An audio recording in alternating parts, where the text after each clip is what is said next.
तो रविदास जी वो घर घर में भिक्षा लेने के लिए जाया करते थे। तो एक दिन क्या हुआ कि बारिश हुई थी, और बारिश होने के कारण वो जब भिक्षा लेने के लिए निकले तो गली में फिसल के गिर गए। जब गिर गए तो सामने ही किसी का घर था, वो नेक इंसान नहीं था, उसकी कमाई भी अच्छी नहीं थी, उसके विचार ख्यालात भी दूसरी किस्म के थे, निपट संसारी अनाड़ी पाप कर्म में लिप्त रहता था वो। लेकिन उसके पास धन वगैरह ठीक था, उसका गुजारा ठीक चलता था।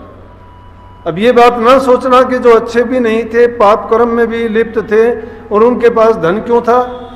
ये तो महापुरुषों ने भी कहा है कि ये तो पापियों के घर में हो जाता है, पापियों के घर में भी धन हो जाता है, लेकिन अच्छे विचार, शुद्ध विचार, प्रभु का नाम और सत्संगी बनना हर एक की बस की बात नहीं है।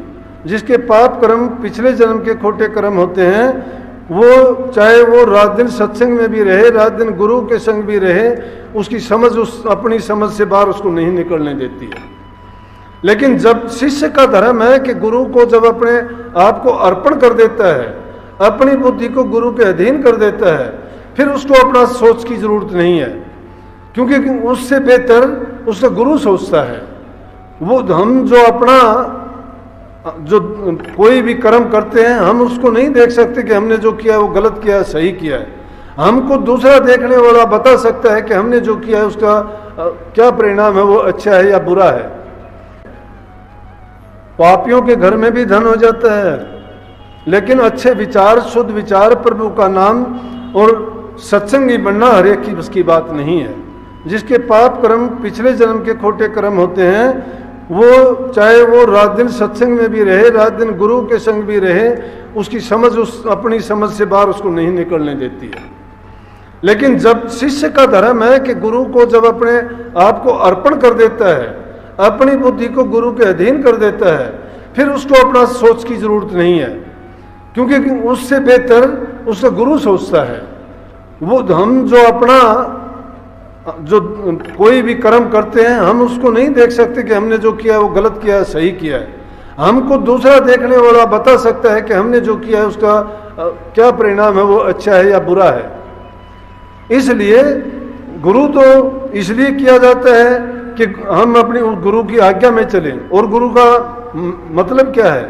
अच्छे काम तो दूसरे लोग भी बहुत करते हैं, दान पुण्य भी करते हैं, धर्म भी करते हैं, गरीबों की मदद भी करते हैं, गौशाला पाठशाला खोलते हैं, अनाथालय खोलते हैं, कोई प्याऊ लगवाता है, कोई धर्मार्थ कितनी चीज़ें चलाते हैं, कोई अंधों का अस्पताल है, कोई अपाहिजों के लिए मदद करते हैं। लेकिन क्या है, ये चीज़ें करते तो हैं, लेकिन जो गुरु के निमित्त होकर काम करना चाहिए वो तो नहीं ना। गुरु उनको जो ज्ञान देता है वो देता है कि ये काम अच्छाई के हैं, परोपकार के हैं, अवश्य करो, मना नहीं करते, जरूर करो, करने लायक काम है ये। इसीलिए कही कि दे धरा तो दे तुम अन्न द्रव का दान, अन्न द्रव के दान से हो तेरा कल्याण। अन्न और द्रव जो सही तरीके से दिए जाते हैं, तो उससे तुम्हारा कल्याण होगा, तुम्हारी भलाई होगी, तुम्हारे दुख मिटेंगे, तुम्हारे पाप कर्म हटेंगे। जो पीछे किए हुए बुरे कर्मों का प्रभाव है, असर है, परिणाम है, वो अच्छे और नेक काम करने से साफ हो जाएगा, ठीक हो जाएंगे।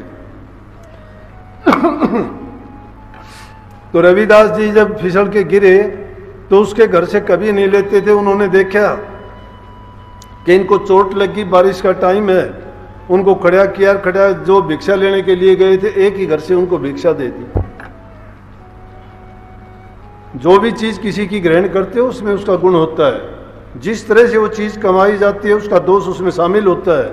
अच्छे ढंग से कमाई हुई का अच्छे गुण उसमें होते हैं, बुरे तरीके से जो कमाई जाती है उसमें जो उसका बुरा दोष है वो छिपा हुआ होता है।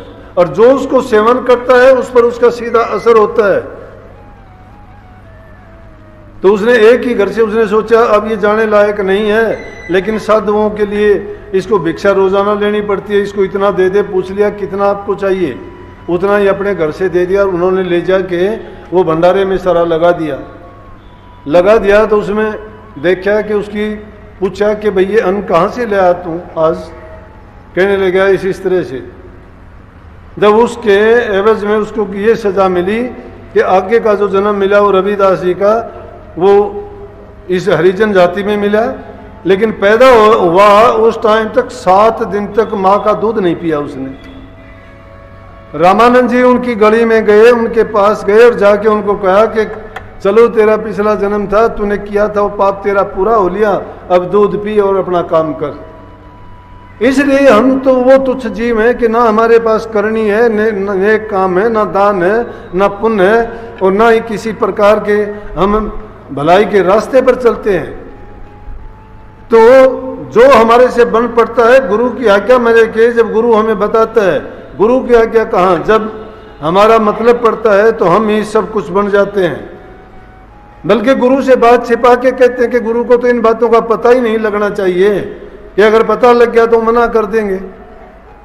अब ये बात बार बार दोहरा के क्यों कही जाती है कि एक बार ऐसा धोखा हुआ कि हमारे वहाँ रहने वाला एक लड़का, उसके पास जितने भी सेवादार आते जाते हैं, ये मूर्खता की बात है कि जो भी उसको मिलता उसी के घर चला जाता। किसी को कहता मेरी बहन के बच्चा हुआ है, किसी को कहता कि मेरी शादी होनी है, किसी को कहता हम मकान बना रहे हैं, पैसे की ज़रूरत है, मुझे वहाँ से मिलेंगे जब दे दूंगा। लाखों रुपये लोगों से ले लिए। अब सत्संगी इतने भोले हैं, किस लिए देते हो? ऐसे धोखे में अगर आते हो, ये कार व्यवहार चलाने के लिए सत्संगी नहीं हो। सत्संगी हो अपने अच्छे विचार बांटने के लिए। सत्य संगति में आके तुम्हें ये बात भी नहीं सूझी कि एक आदमी जिसकी यहाँ छोटी मोटी बात पूरी नहीं होती तो 50 कोस तुम्हारे पास जाके क्यों गया हो?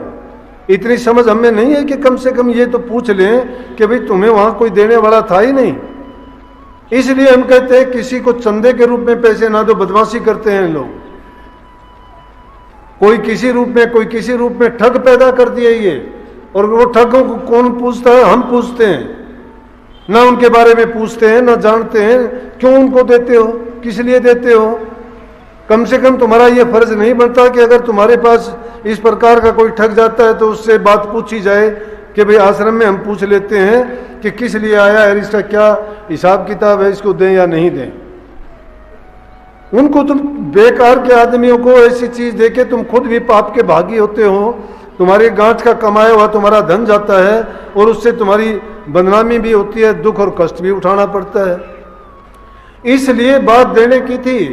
अगर तुम्हारे पास है तो बांटो, खूब बांटो, जरूरतमंद को दो, गरीब को दो, भूखे को दो, जो अपाहिज है उनकी सहायता करो। इस लायक हो आप, आपके पास है। लेकिन जो लोग सब कुछ कर सकते हैं और उन्होंने अपनी नीयत को जिसने खराब कर लिया है, तो उनकी नीयत की खराब करने में आप योगदान देते हो तो आप भी उसके पाप के भागी हो। आपका जो कुछ आपके पल्ले नाम का सुमन थोड़ा बहुत करते हो और उसके बदले में आपको कुछ अच्छा होना था, वो भी आप गवा बैठे हो। सत्संगी को ज्ञान विवेक समझ से काम लेना चाहिए। अगर सत्संग में आके भी हमारी बुद्धि नहीं सुधरी और हमें ये समझ तक नहीं आई, ठीक बात है कि हम दूसरे के अंदर वही सच्चाई देखना शुरू कर देते हैं जैसे हम हैं। हम नहीं देखते कि उसके अंदर, लेकिन इतनी तो समझ होनी चाहिए कि भाई इसको हम दें या ना दें, या उसके बारे में कम से कम ये जानने का प्रयास तो करना चाहिए। इसलिए ये बात हमें बार बार कहनी पड़ती है। जो नहीं मानते उनको बाद में पछताना पड़ता है, कष्ट हमें भी होता है उस बात का। क्यों हम सोचते हैं कि एक सत्संगी जब ठगा जाता है उसका दुख हमें होता है, बहुत होता है। लेकिन यहाँ तो बात रक्षाबंधन के बारे में थी और राजा बलि की बात थी। तो बावन भगवान के रूप में जब वो छोटे से रूप में ब्राह्मण के रूप में जाके कहने लगे कि मैं ब्राह्मण हूँ और मुझे भी आप कुछ दक्षिणा दीजिए, कहने लगे कि गुरु ने इनकार कर दिया। दूसरे और लोग भी थे, कहने लगे आप अपना काम करो, आपका समय हो गया है और आप छोड़ो दान करना। बोला कि ये कैसे हो सकता है कि कोई ब्राह्मण मेरे पास आए और उसको मैं दान ना दूं। कहने लगे आप ठगे जाओगे। बोले कि परमात्मा जब मुझे ठगने के लिए आता है तो उसमें धोखा नहीं है, ठगा जाओ। दुख है मुझे कि मेरा गुरु भी इनकार करता है और उसके वचन को नहीं मानता, लेकिन ये भी थे कि मेरी मर्यादा टूटती है कि मैंने प्रण कर रखा है कि जो भी मेरे द्वारे पर आएगा उसको मैं खाली नहीं जाने दूंगा। और कहने लगा साधु रूप में क्या मांग लेगा ये, जो भी मांग लेगा मांग लेने दे, जो मांग लेगा दे देंगे। क्या बहुत बड़ा साम्राज्य है, बहुत धन है, अपार संपत्ति है, कोई छोटी मोटी चीज मांग लेगा ले लेगा, इसकी क्या जरूरत होगी। जब बावन भगवान ने राजा बलि से कहा, कहने लगे कि हाँ ब्राह्मण मांगो। बोला कि मुझे क्या मांगना है, थोड़ी ज़मीन अगर मिल जाती तो आपके पास हम भी यहाँ आपके कुटिया बना के रह लेते। बोले कि बस यही बात है। बोलो न, बोला कितनी? न बोला 2.5 डंग जगह दे दो मुझे। बोला इतनी सी बात थी? बोला कि हाँ ले लो 2.5 डंग। लेकिन बावन भगवान ने क्या किया कि अपना विराट रूप बना के 2 डंग में सारी पृथ्वी को माप लिया। बोला कि तीसरी आधा जो रह गया वो कहाँ रखूँ। अब राजा बलि ने सोच लिया कि गुरु की आज्ञा मैंने नहीं मानी, वो अब दुख हुआ मुझे। लेकिन कोई बात नहीं, जो भी है उन्होंने अपना सिर कर दिया कि बोला मेरे सिर के ऊपर पैर रखो, आपका आधा कदम यहाँ पूरा कर लो। जब उसने सिर के ऊपर रख के और बावन भगवान ने उसको पाताल लोक में भेज दिया। कहने लगे यहाँ रहो। और उसको जब पांव से वहाँ छोड़ के पैर ऊपर खींचने लगे, जब कहने लगे कि ऐसा नहीं, आप भी आओ साथ। राजा बलि कहने लगा परमात्मा खुद ठगे गए, इंसान की तो क्या है। विष्णु भगवान वहां खुद ठगे गए राजा बलि के द्वारा। जब वहां से जाने लगे, बोले जाते कहाँ हो? पैर पकड़ के कहने लगे कि आपने ये कहा था कि कुटिया बना के आपके पास रहूंगा, मेरे दरवाजे के पास चौकीदार और पहरेदार बन के बैठ जाओ यहाँ पे। अब पर्ण से कैसे टल सकता था? वहां पे उसको रहना पड़ा। जब वहां बैठ के विष्णु भगवान, फिर लक्ष्मी आई वहां पे। उसने सोचा कि वो तो गहरे फंसे और अब बचना भी मुश्किल है। राजा बलि की वो तो एक प्रकार के जेल में हो गए, जब तक वो उस आज़ादी नहीं देंगे या मुक्त नहीं करेंगे तब तक वो नहीं आ सकता। तब जाके लक्ष्मी ने राजा बलि को रक्षा सूत्र बांधा था। और रक्षा सूत्र बांधने के बाद में कहने लगी कि मेरी रक्षा करो। बोले क्या बात है? बोले कि इनको स्वतंत्र करो आप। जब जाके राजा बलि ने उनको छोड़ा। तो इस प्रकार की अनेकों बात हमारे इतिहास में भरी हैं। इंद्र को भी ऐसा ही, जब राक्षसों के साथ में युद्ध करते हुए राक्षस उससे नहीं हारे तो इंद्र ने भी इस प्रकार से किया था। और राक्षस के जाके इसकी इंद्राणी ने या किसी ने कहते हैं कि उन्होंने भी रक्षा सूत्र बांधा और उसके एवज में कहने लगी कि मेरे पति की जीत होनी चाहिए। जब राक्षसों को इंद्र ने हराया था, नहीं तो अनेक बार इंद्र को हारना पड़ा था उनसे। कहने का मतलब ये है कि ये एक ऐसा त्योहार है कि जो हमें, जब किसी से हम याचना करते हैं रक्षा सूत्र बांध के, उससे प्रार्थना करते हैं कि मेरी कठिनाई में, परेशानी में या जब भी मुझे कोई मुश्किल आए आप मेरी मदद करना। तो निश्चित रूप से ये त्यौहार था तो ऐसा कि बहनें भाई को इसलिए बांधती थी क्योंकि जब जब उनको ज़रूरत पड़ती, जब भी कोई इस प्रकार की मुसीबत आती तो भाई उनको जाके रक्षा उनकी करते भी थे, हर प्रकार से करते थे। चाहे उनको कितना भी कष्ट क्यों ना उठाना पड़े, चाहे उसका उन्होंने कैसा भी मूल्य क्यों न चुकाना पड़े, हर प्रकार से मदद करते थे। लेकिन सत्संगियों के लिए जो मैंने बात बताई, हमारा भी सतगुरु के साथ वो अटूट बंधन होना चाहिए। और वो बंधन उस धागे से भी मजबूत होता है। धागा तो इस सूत्र का कच्चा ही होता है। यज्ञ में, हवन में, पूजा पाठ में इसको बड़ा शुद्ध और पवित्र माना जाता है। लेकिन ब्याह शादियों के भी बंधन इसी से बनते हैं। परंतु गुरु और शिष्य का जो नाता जुड़ता है उसमें ये सूत्र नहीं होता। उसका जो सूत्र होता है वो आंतरिक सूत्र रूह का है। रूह का बंधन गुरु से होता है और गुरु से जो बंध जाता है तो गुरु उसको हर प्रकार की रक्षा सुरक्षा शिष्य को देता है।